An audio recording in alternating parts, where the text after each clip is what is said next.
କିଛି ସୁନ୍ଦର ନୀତି ଶିକ୍ଷା। ଅଭ୍ୟାସ ହିଁ ପ୍ରକୃତି।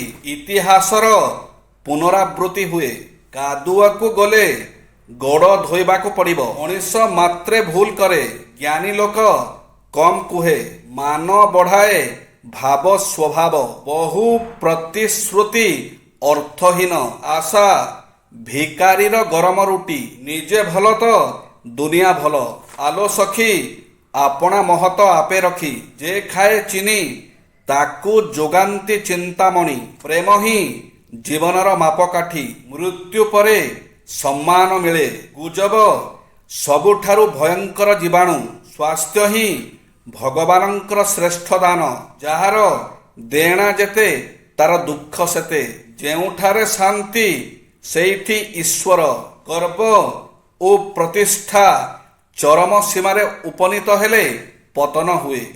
ଓଗୋ ପ୍ରିୟତମା ସପନେ ତବ ଲୋପନ ମୁଖ ଦେଖି। ରଙ୍କ ନିଧି ପ୍ରାପ୍ତି ପରାୟ ମୁହିଁ ହୋଇବି ସୁଖୀ। ସ୍ୱପ୍ନ ରହସ୍ୟ। ଯିଏ ଯାହାକୁ ଭଲ ପାଏ ସେ ତାକୁ ସାକ୍ଷାତରେ ନହେଲେ ସ୍ୱପ୍ନରେ ବି ଦେଖିବାକୁ ଚାହେଁ। ଆମେ ଯଦି ଆମର ପିତାମାତାଙ୍କୁ ଭଲ ପାଇଥାଉ ଆଉ ଯଦି ସେ ବିଦେହୀ ହୋଇଥାନ୍ତି ତେବେ ବେଳେବେଳେ ସ୍ୱପ୍ନରେ ଆମେ ତାଙ୍କର ଦର୍ଶନ ପାଇଥାଉ।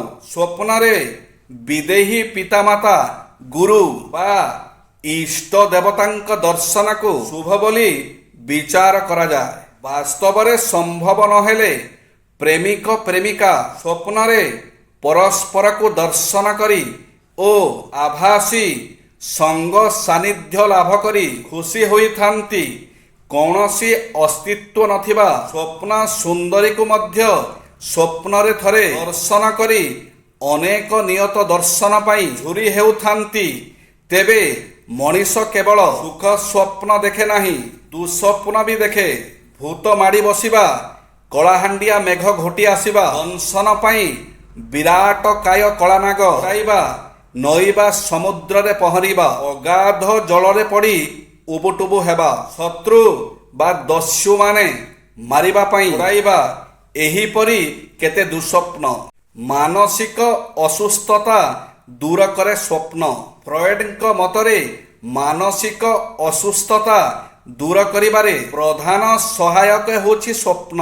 ସ୍ୱପ୍ନରେ ନିରୁଦ୍ଧ କାମନା ଗୁଡ଼ିକ ପୂରଣ ହୋଇ ମନକୁ ଶାନ୍ତି ଦେଇଥାଏ। ହୁଏତ ପ୍ରେମିକାର ବାହାଘର ଆଉ କାହା ସହ ହୋଇଗଲା। ବିଫଳ ପ୍ରେମିକ ସ୍ୱପ୍ନରେ ଦେଖୁଛି ଭୀଷଣ ଯୁଦ୍ଧ ଚାଲିଛି। ମନ୍ତ୍ର ବଳରେ ସେ ଏକାକୀ ବିରାଟ ଶତ୍ରୁ ସେନାକୁ ପରାସ୍ତ କରିଦେଉଛି। ସେତେବେଳେ ପ୍ରିୟା ଆସି ତା ବେକରେ ବରଣମାଳା ପିନ୍ଧାଇ ଦେଉଛି। ଚାରିଦିଗରେ ଧନ୍ୟ ଧନ୍ୟ ଶୁଭୁଛି। ଏହା ମାଧ୍ୟମରେ ତାର ହତାଶ ମନ ଶାନ୍ତି ପାଇପାରେ।